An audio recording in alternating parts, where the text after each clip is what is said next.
Hi, Bashar. And you good day. How are you? Perfect, and you? I'm good. All right. I've been missing you. You have been missing me? Yes. Have you been throwing things at me? Perhaps. Why have you been missing me when I am always accessible if you shift your frequency to a level where you can access your own higher mind vibration on the same level on which I exist? Oh, thank you for reminding me. Oh, you're welcome. I am happy to remind you. Oh, I need that. Things are going well. All right. In the family. All right. Two of my daughters and my granddaughter were going to Japan. Oh, all right. How exciting. Yeah, I'm very, very excited. I wanted to ask you a question. I think it's in line with what you've been talking about obstacles. We're following our joy. Yes. Excitement. Yes. Synchronistically, these obstacles seem to... They're not obstacles. Okay. They're opportunities. Do you remember all the tools we mentioned exist in the kit of excitement? Obviously not, so say no. No. Thank you. Because remember, one of the tools is the reflective mirror. The reflective mirror shows you what might be in you that is out of alignment with your true self, with your joy, with your happiness, so that you can understand what that belief is, deal with it, and let it go. Therefore, it's not that when you're following your joy, obstacles come up. Mm-hmm. When you're following your joy, information comes up, is being reflected to you that you may be holding on to something in your unconscious mind or subconscious mind that doesn't serve you. Therefore, discovering, in the middle of your joy, discovering something that is not your joy is part of your joy. You understand? It is your joy to find the things within yourself that are not your joy so you can let them go. Isn't that joyful? It is. That's how you have to see it. That's how you work with it in a positive way. If you define them as obstacles, you have, by that definition, interrupted your flow. But by saying, oh, goody, my reflective mirror is working brilliantly by showing me something I need to know that I can then let go of and add its energy to my joy. That's how it works. That's one of the tools in the kit of excitement, is to find out what is not your excitement. That's part of the process of experiencing your excitement. And it doesn't have to last that long as you're willing to use it in a positive way. The only reason it might stick around is because you're defining it in a way that makes it stick around by saying, well, it's an obstacle. And now that I've defined it as an obstacle, by its very definition, it's something difficult to get rid of. It's something that doesn't belong. But if it happens, it must be happening for a reason. You have to stay in the positive state, knowing it's happening for a positive reason that serves you, and then you get to use it that way. It's not about, remember, it's not about what happens, it's about what you do with what happens that matters. Is this helping? Yes, very much, because I was thinking of trying to trick the obstacles. Trick them into doing what? Well, now I know, just trick them into viewing them as joy and part of my excitement. But you also have to pay attention to what the message is that they're delivering. You can't just ignore it and say, oh, it's just a joyful obstacle, la-di-da, skip away. You have to know why it's delivering information to you, because otherwise you have nothing to work with, and it might crop up again and again and again until you pay attention to what the message is you need to pay attention to. You need to transform. Yes? Yes, thank you very much. You're very welcome. I've had a few friends make their transition lately, and I was wondering what exactly happens to humans when what happens lose life force? When you die? Yeah. Well, you wake up in spirit. Remember, physical reality is just a dream that you're having while you're in spirit. You never leave spirit. That's your natural state. You're just all dreaming that you've left. That's what physical reality is. So basically speaking, when you die, you're waking up from a dream and remembering more of who you are. Yes? That's exciting. Yes, it is. Does that help? Yes, very much. And lastly, I would like to ask you, are you trying to become a nicer person? Trying to be a nicer person? Yeah, you know. Why is it difficult for you to simply be a nice person? That's what I'm trying to figure out. What definitions are you applying to yourself that make you seem like you're not a nice person? Just sometimes I get irritated with my children or Why? say things. Why? What's the definition behind the irritation? Something isn't going right because you have this idea of what right should be, when in fact, you may not actually know what the correct path is, but by insisting that you do know, then when it doesn't happen that way, you experience irritation. Maybe you need to relax your idea that you know what everyone should be doing. How about that? How about that as a mother? So sometimes I think I should just be quiet. Sometimes that might be the wisest way to be a nice person. Okay, thank you so much, Bashar. Just take it on a case-by-case basis. You can feel your way through it. You are a nice person. Sometimes you forget that. But you can start with the understanding that you are a nice person so that you don't have to try to become one. You just have to remember that you are one and then behave accordingly. Oh, thank you so much. You're welcome.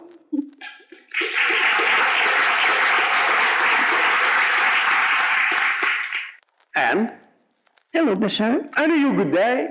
I'm here to say that Russian community want to tell how much they love you and appreciate all the messages you give to them. It is our pleasure and our passion. Thank you.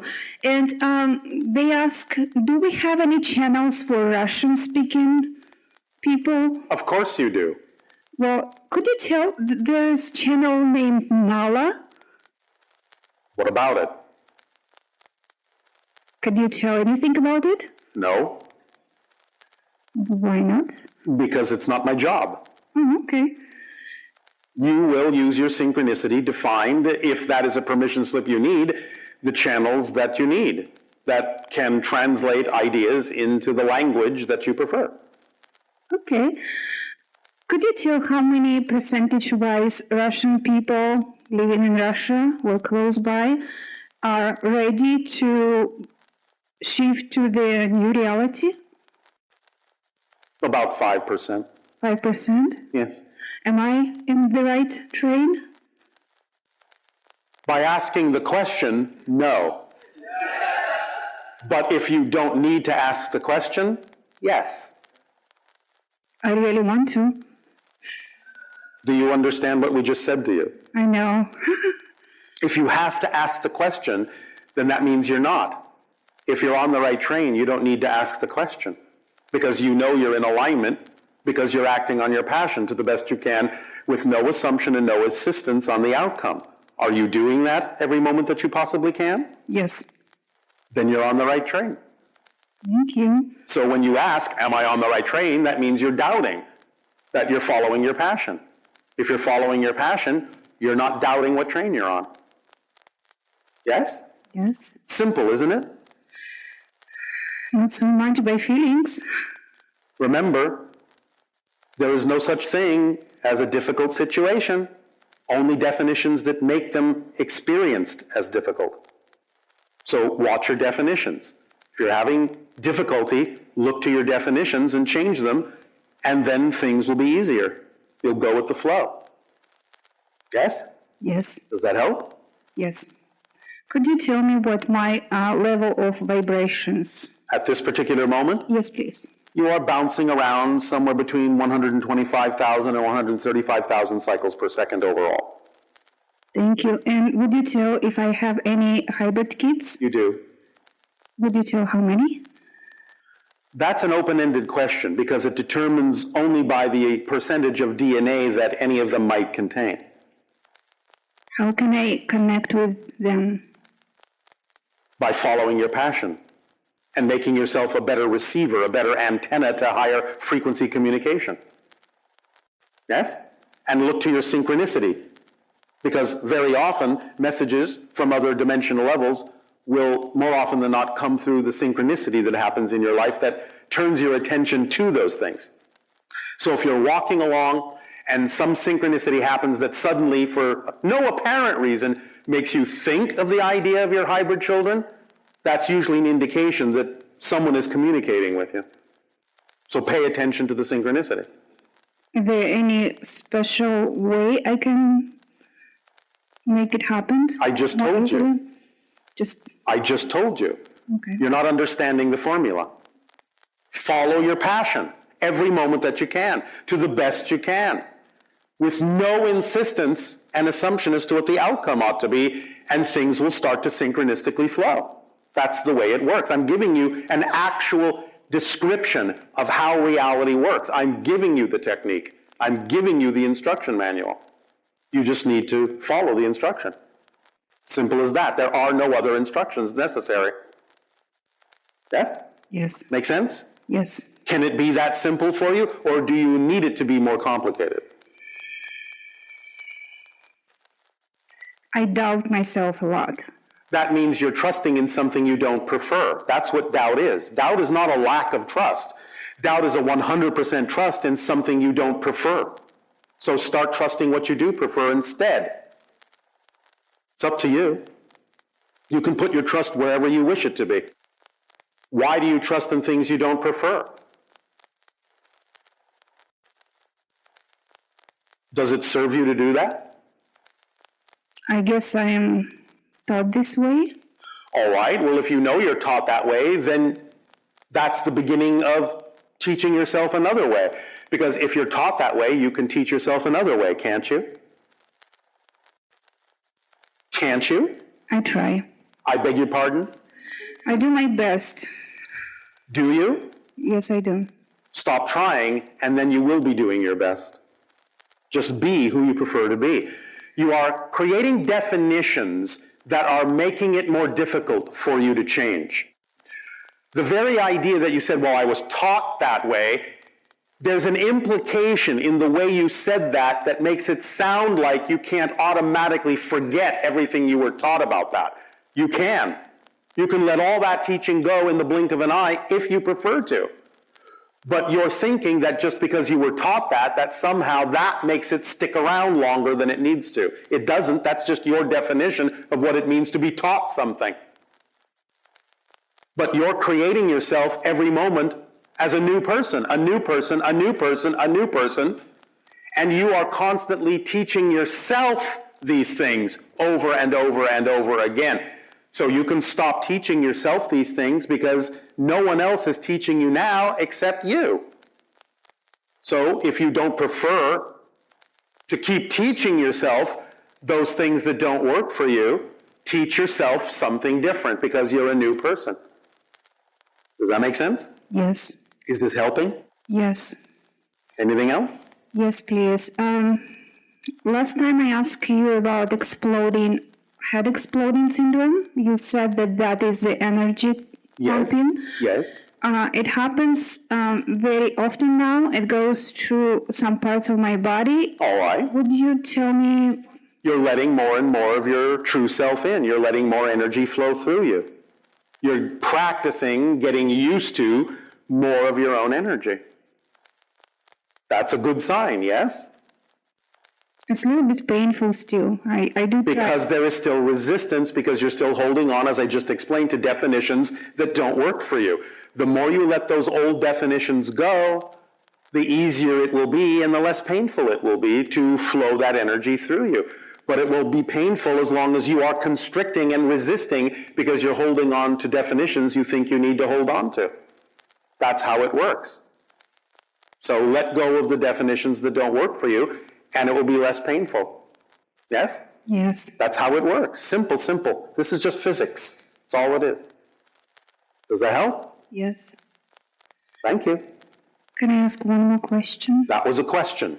So now I guess you've used them all up. Go ahead. Because I don't have anybody else to ask, is my birthday the way I know it? Is it real my birthday?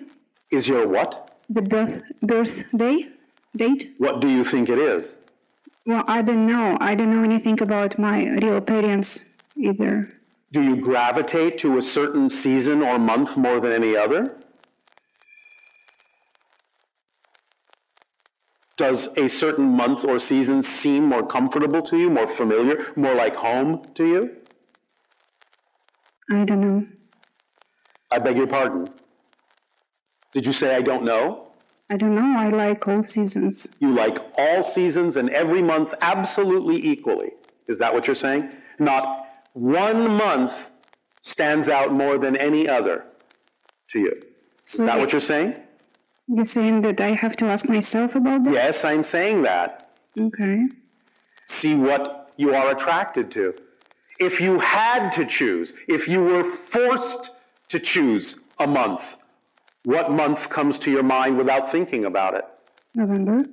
I beg your pardon? November. November. Why? Because I like 11/11. Because you like 11/11. All right. Does that work for you? To share my birthday? I would love to do that. Then there you go. 11/11 is your birthday. Thank you.